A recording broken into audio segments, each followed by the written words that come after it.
বন্ধুরা, আবার আজকে একটা নতুন রেসিপি নিয়ে আসলাম। দেখো কি রান্না করছি, সঙ্গে থাকো, দেখতে থাকো। চলো, যে মাছগুলোর মধ্যে আজকে তেল করে রান্না করবো। মাছগুলোর মধ্যে নুন, হলুদ আর সর্ষের তেল ভালো করে মাখিয়ে নেবো। হ্যাঁ, আর অলরেডি এই যে কড়া বসিয়ে দিয়েছি, তেল দিয়ে দিচ্ছি গরম হতে, দিয়ে এটা মাখিয়ে নিয়ে এগুলো ভেজে নেবো। মাছগুলোকে ভেজে নিই। আর একটা ছোট্ট মশলা তৈরি করব। মশলাটা কিচ্ছুই না, একটু এই যে আদা, একটা টমেটো ছোটো ছোটো টুকরো করে নিচ্ছি, আর একটুখানি আদা। তো এই মশলাটা একটু ঘুরিয়ে নেবো। এর মধ্যে একটু জিরে গুঁড়ো দিয়ে দেবো। অনেকে গোটা জিরে দিতে পারো বাটা, কিন্তু আমার গুঁড়ো জিরে আছে, গুঁড়ো জিরে দিয়ে বেটে নেবো। তো কী করলাম, মাছগুলো আমি তাহলে ভেজে নিই। কড়াটা তো বসে দিচ্ছি, কড়াই তেল দিয়ে দিই। দেখো বন্ধুরা, কড়াই তেল দিয়ে দিচ্ছি, অলরেডি তেল গরম হচ্ছে। আর আমি এদিকে হচ্ছে মাছটা এই যে নুন হলুদ সব মাখিয়ে দিই। এই যে মাছগুলো আমার হলুদ মাখানো হয়ে গেছে, তেল হলুদ সব মাখানো হয়ে গেছে। তেলটাকে একটু গরম হোক। এটা পুরোটাই সর্ষের তেলে রান্না করতে পারো। আমি কিন্তু অতটা সর্ষের তেল ভালোবাসি না বলে রিফাইন তেলে মাছগুলো ভেজে নেবো, আর সর্ষের তেলে পুরো রান্নাটা করবো। ঠিক আছে, এই যে মাছ ভাজা হচ্ছে। আর তেল কই নামটা দিয়ে আমার তেলটা একটু বেশি বেশি হচ্ছে না। তো এখানে কোনো আদা রসুন পেস্ট আমি দেবো না। এখানে শুধু হচ্ছে গিয়ে জিরে, আদা আর টমেটো, এই যে পেস্টটা করা হয়ে গেছে আমার। জানো তো বন্ধুরা, এই মাছ রান্নাটা খুব তাড়াতাড়ি হয় যদি মাছটা তাড়াতাড়ি ভাজা হয়ে যায়। ব্যাস, খুব তাড়াতাড়ি রান্না হয়। এটার মধ্যে আর গুঁড়ো মশলা দেবো, জিরে গুঁড়ো, হলুদ গুঁড়ো আর একটু লঙ্কার গুঁড়ো ঝালের জন্য। ব্যাস এইটুকুনি, সিম্পল একদম। আমার এখানে 7 পিস মাছ ছিল। ঠিক আছে, যে 3 পিস ভেজে নিয়েছি, 2 পিস হচ্ছে, আর এই 2 পিস রইলো। দেখো মাছটার মধ্যে ডিম আছে। এখন বর্ষাকালে মাছের ডিম হবে, এটাই তো স্বাভাবিক। আর মাছের ডিমের ভেতরে থাকলে খেতে তো খুবই ভালো লাগে। তো কই মাছের মাথাটা আমি অতটা ভালোবাসি না, এই মাছের মাথাটা আমি খাইও না। আর এই হচ্ছে ঘটনা। এই মাছগুলো কাটতে গিয়ে আমার হাতে কত জায়গায় যে কেটেছিল কী বলবো। আমি ওই জন্য কই মাছ কখনো না মানে না কেটে নিয়ে আসি না।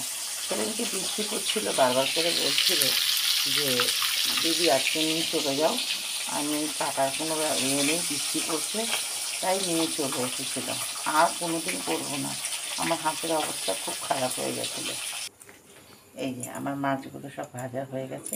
আমি এই তেলটার মধ্যে না এই মশলাটা দিয়ে দেবো, বাটা মশলাটা দিচ্ছি। দিয়ে যতক্ষণ না মশলাটা থেকে তেল ছাড়বে ততক্ষণ আমি এটাকে কষাতে থাকবো। ঠিক আছে, এবার একটু নুন হলুদ দিয়ে নিই, নুন হলুদ আর লঙ্কার গুঁড়ো।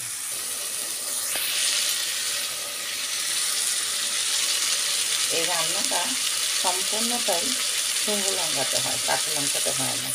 এই জন্য গুঁড়ো মশলাগুলো সব মিশিয়ে দেবো। ঠিক আছে, তাহলে মশলাটা তেল ছাড়ুক, তারপরে আমি আসছি আবার। দেখো কড়া থেকে এরকম মশলাটা তেল ছেড়ে দিয়েছি, আর এই যে উঠে আসছে, দেখো মশলাটা এই যে উঠে আসছে, তার মানে মশলাটা হয়ে গেছে। আমি এবার জল দিয়ে দেবো। এই যে মিক্সার মেশিনে 1 বাটি জল দিয়ে দিলাম।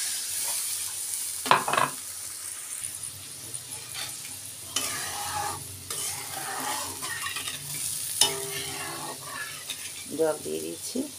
এবার আমি এটাকে একটু ঢাকা দিয়ে দেবো, ফুটুক। এই যে ফুটে গেছে, দেখো জলটা ফুটে গেছে। তো এবার আমি আস্তে আস্তে মাছগুলো দিয়ে দেবো। ঠিক আছে, একটা একটা করে মাছ আমি দিয়ে দেবো।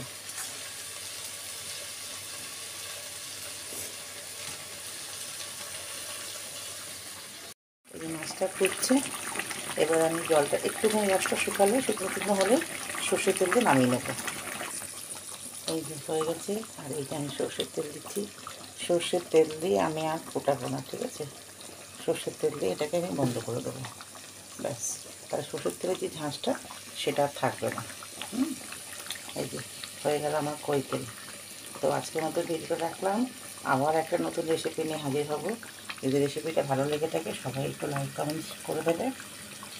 আর আজকের মতন আসলাম, টাটা, বাই বাই, সবাই ভালো থেকো, হর হর মহাদেব।